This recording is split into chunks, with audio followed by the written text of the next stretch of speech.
guys, and welcome to my video. Today we're talking about phrasal verbs connected with the world of work. So I hope that if you are working in an English speaking environment, they will come in handy one day. Okay, so we'll start with turn up. Turn up means to come somewhere or go somewhere or attend something. So you can turn up to a meeting, to a conference, to an event. So we can say, for example, not too many people turned up to the conference, right? Not too many people turned up to the conference yesterday. Turn up, attend something. Okay, a very useful one. Okay, then we have carry out. Carry out means to do a particular piece of work. And it's quite often used with research, right? So you can carry out a particular piece of work, and also you can carry out research or a piece of research. Okay, so for example, you can say we need to carry out more research into this issue. We need to carry out more research. Okay, very useful, very often used, especially in sort of academic circles. Carry out research in particular. Okay, take over means usually a bigger company taking over a small company. Take over is to take control, has the same meaning as to take control. So for example, did you know that Facebook take over Instagram? Take over, usually a bigger company, more successful company is taking over a smaller one. Take over, take control. Okay, then we have take on. Yeah, take on means to employ somebody. Employ somebody, give somebody a job in your company. To take on. And people that you employed are called employees or workers, right? So for example, our company is expanding, developing, right? Our company is growing bigger. We need to take on more employees, or we are taking on more employees. Take on, to employ somebody, to take on, to employ somebody. Okay, and the opposite of it is to lay off. Okay, take on, lay off. So remember, sometimes it's a good idea to learn phrasal verbs in opposites. You can put these two as opposite. Take on, yes, take on, employ, and lay off.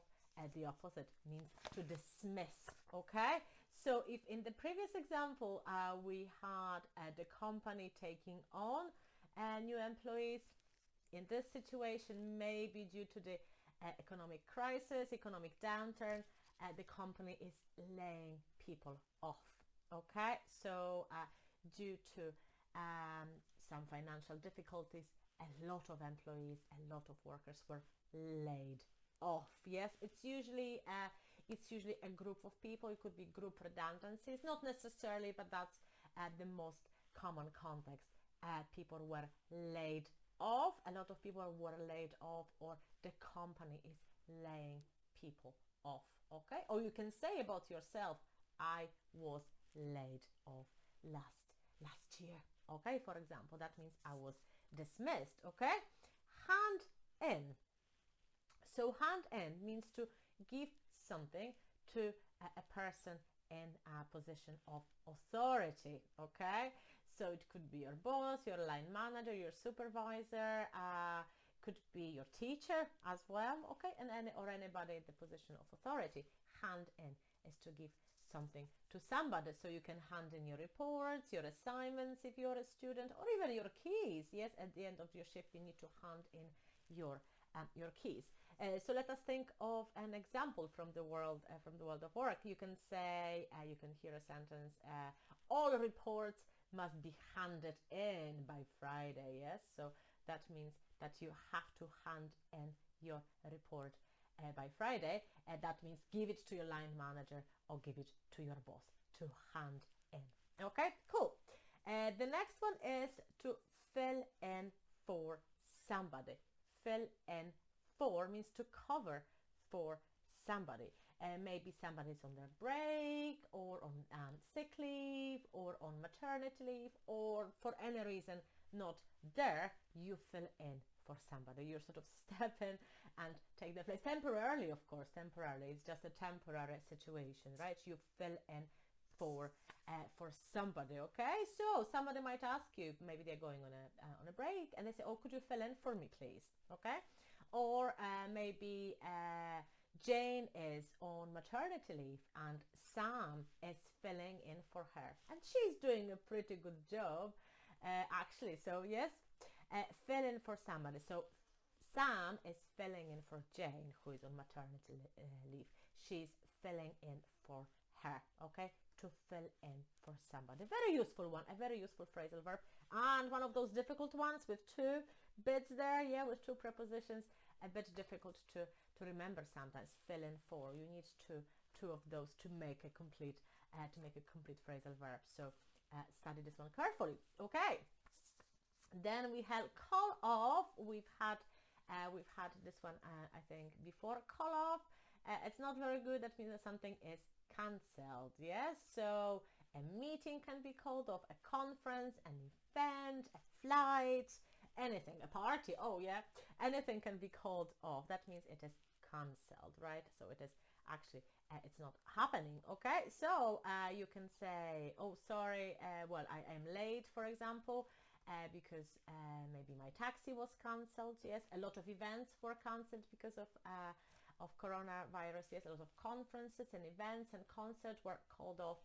cancelled. Yes, called off or cancelled. Or you can say, for example, oh, I am so happy the meeting was called off because I hadn't prepared a thing. Yes, so sometimes you're happy if something is cancelled or is called off, but normally it is a bit disappointing. Okay, call off, to cancel something. Okay, cool. We've got a couple of more. Okay, run by. Run by means to consult somebody about something, about your proposal, about your idea, about something, you know, your thoughts on something. Run by. Usually somebody in authority, okay, has to, you're running by. So you consult somebody to see what they think about your idea.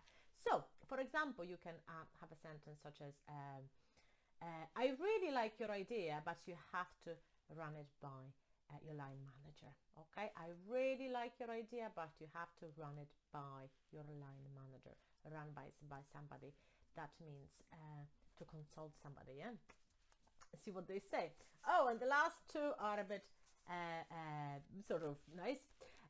Slack off. Yes, means to work less hard. Sometimes, yes. I don't know about you, but I think quite a few people that are now working from are slacking off a bit. Yes, they are not working as hard as they would have had they been working in a physical office. Okay, they are slacking off. Maybe not you. Okay, but I think some people are slacking off. That means they are working not as hard as they used to, or maybe not as hard as it is expected of them. Slack off. You can say, oh, or you can say, all my colleagues really slack off on Fridays. All we can think of is the weekend. Yes, slack off. So we are not working as hard as we work on normal days. Okay, and then, okay, for half a day we slack off and then we knock off early, which means we finish work early on Fridays. To knock off means to finish work early. Okay, let's just have a quick recap. Yes, a quick recap to see if you remember them. Turn up, attend something, right? A conference, event, meeting. Turn up to a meeting, turn up to a conference. Yes, turn up. Carry out means to do a piece of work. Carry out research. We need more research. We need to carry out more research into this issue. Take over means to one company is taking control of another company, right? Usually big companies take control of small companies.